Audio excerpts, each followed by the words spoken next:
Hi, welcome to another episode of Becoming Constitutional, a podcast devoted to exploring the thought of Orestes Brownson.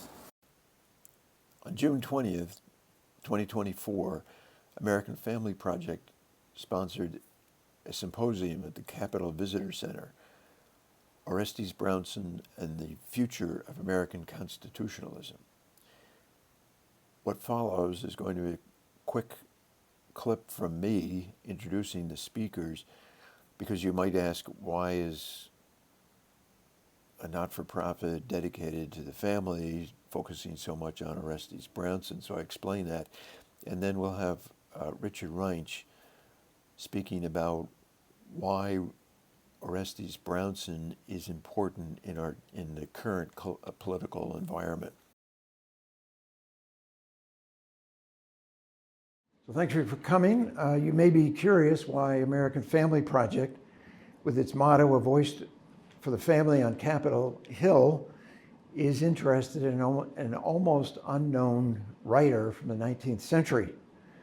Last fall, we held a lecture series, "The Constitution and the Family," and my conclusion was that Orestes Brownson best situates the family and the U.S. Constitution within the same divine plan for creation, the divine idea, as Brownson put it. He steadfastly sought the truth, and in his late 30s, now a transcendentalist, he realized that in his confidence in human perfectibility and determination to establish the kingdom of God on earth, he had fallen into pantheism. But a perfect society alone is not worthy of worship, so he concluded that there was no God and no purpose to life.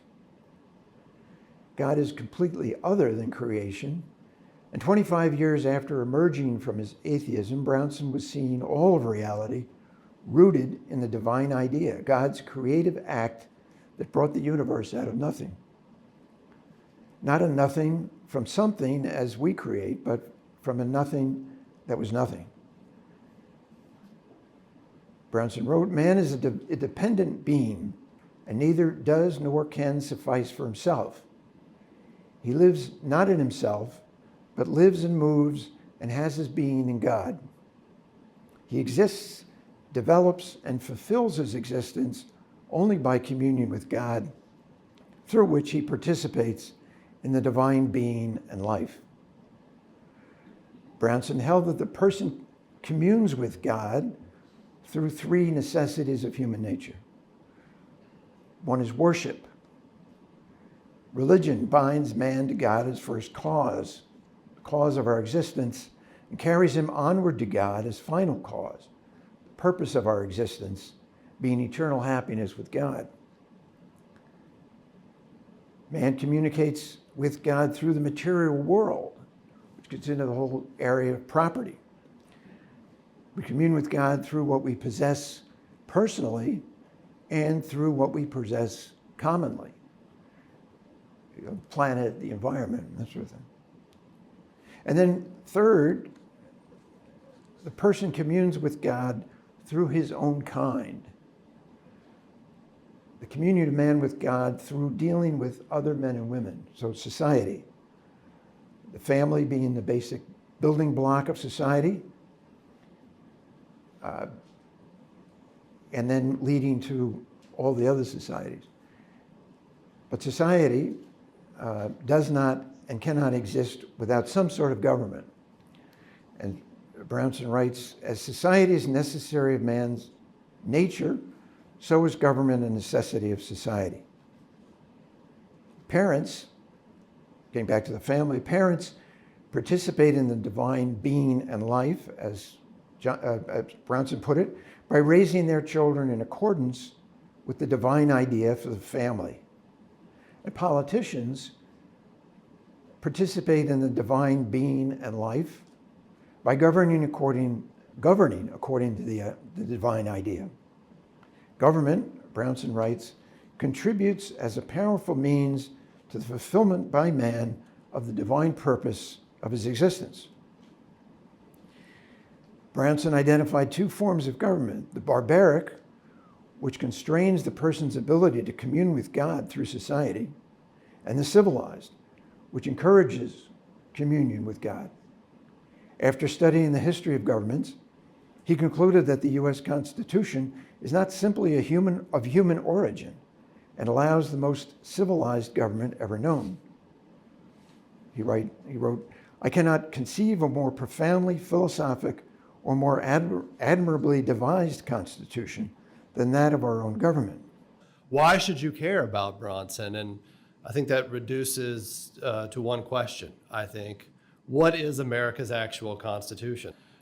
Brownson confronts something rather dramatic. He confronts the Civil War. He comes to grips with this tragedy in his book, published in 1865, The American Republic, which he says is his most mature work of political reflection.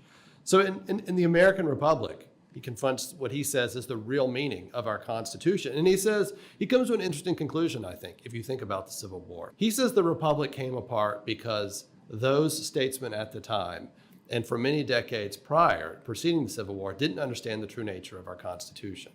They had reduced it to, he says, starting in 1825, to pure democracy. That is pure majoritarianism, trying to stand on top of each other to get power and then to inflict pain on your opponents. That had become, he said, the received wisdom. He also says it had been reduced to individual rights alone and not the full Republican dimension of what we had received from the founding and from our history. And he also articulates these ideas, not necessarily in Aristotelian language or Thomistic language, but it's hard for me to think about Brownson as someone, and as, when Brownson kind of leaves the left in 1840, becomes a convert to Roman Catholicism in 1844, that's when he begins his education over again. And one of the first books he says he reads is Aristotle's Politics. And he's also very well versed in Aquinas. The common law is a huge part of his learning as well. He says that we're going to think about American constitutionalism. We've also got to think about these great contraries that are within the constitutional order. So we've got tremendous national power, yet the power of the states. We've got to synthesize that and think through that. We've got a republic about individual rights, but also the just authority of the government. We need to think about that. We've got separation of powers. What's the full truth there? We've got social contract. This is also, he says, a problem. Not that he rejects the Declaration, but understanding the Declaration in pure modern social contract terms, he thinks is deeply problematic. Sort of like Alexis de Tocqueville in that regard. So he wants to put these things together.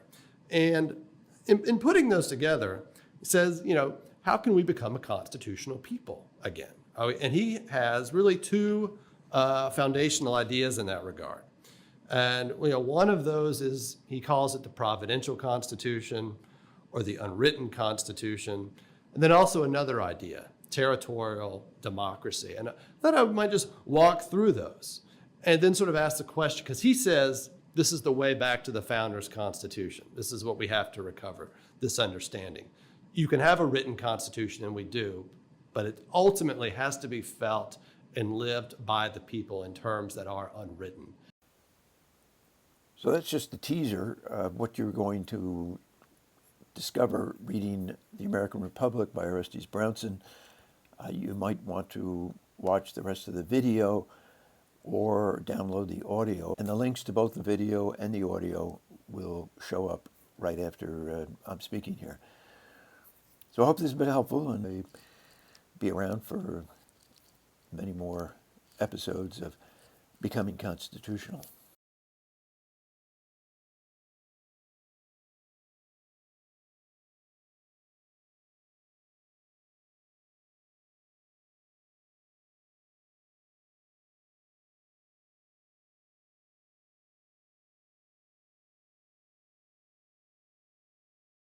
You have been listening to another episode of Becoming Constitutional, a podcast dedicated to exploring the thought of Orestes Brownson.